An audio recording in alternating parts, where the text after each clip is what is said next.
Ranking Member Foxx. Thank you, Mr. Chairman. H.R. 7780 has some good intentions and some rotten policies. Let's start off with the legislation's provision to use mental health parity to enrich trial lawyers and stick it to job creators. While I fully support mental health parity in the workplace, I believe we can do so without sending the Department of Labor and trial lawyers after job creators. Under this bill, DOL will receive an additional $275 million over 10 years to go after plans and employers. DOL claims to have violated mental health parity requirements governed by the Employee Retirement Income Security Act, ERISA. It's important to note that these employers offer mental health benefits voluntarily. Let me repeat that. These employers are volunteering to offer mental health benefits to employees. Yet Democrats want DOL to take these employers to court. No good deed in the private sector goes unpunished in Biden's America. We should be providing resources for DOL to provide more guidance to plans, not funding a multi-million-dollar witch hunt.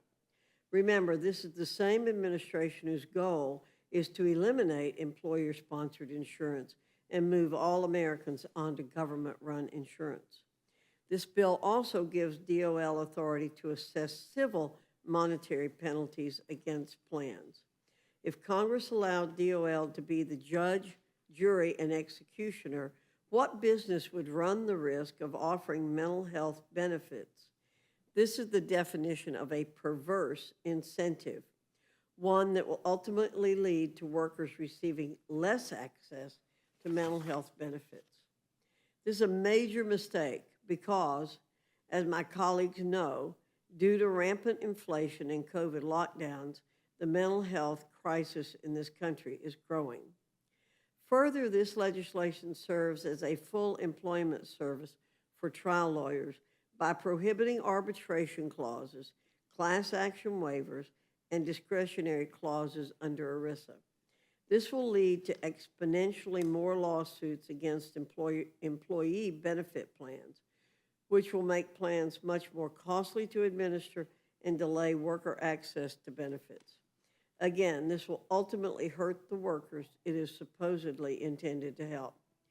Oddly enough, or maybe not, the bill exempts union-run multi-employer benefit plans from the provision banning discretionary clauses.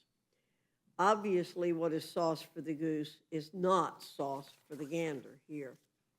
Two amendments submitted to the Rules Committee address some of the damaging provisions in the bill. Representative Diana Harshberger's amendment removes the bill's exemption for multi-employer union pension plans and for collective bargaining agreements so that union plans are treated the same as non-union plans. Representative Rick Allen's amendment makes the implementation of Title VI in the bill conditional on DOL releasing additional direction and resources to assist employers and plans to meet mental health parity requirements. I urge the committee to make these two amendments in order. H.R. 7780 also includes the Respond, Innovate, Succeed, and Empower, or RISE Act. While Republicans support the intent of this provision, some of the details present multiple problems. For example, as written, this provision will force post-secondary institutions to accept disability claims from students even when those students do not have disabilities. These troubling details could be fixed if the majority were willing to negotiate in good faith. Unfortunately, the majority would rather score the political points that come from passing a bill that isn't going anywhere than do the hard work of bringing stakeholders together to create policy that will improve the lives of students with disabilities on college campuses. I believe students with disabilities should have access to accommodations on campus, and I look forward to pursuing policies to make that happen in a new Congress. As far as H.R. 7780's mental health provisions, several are already law or are so similar to existing programs this bill will not help anyone. In fact, Congress already appropriated $1 billion for 2 of the programs since we marked up the bill. This money hasn't even gone to grantees yet. If these changes were important, shouldn't they have been done prior to spending $1 billion on them? Addressing the mental health needs of students, especially since the pandemic, is a priority for both sides of the aisle, which is why Republicans repeatedly fought to keep schools open and address students' learning loss and mental health needs.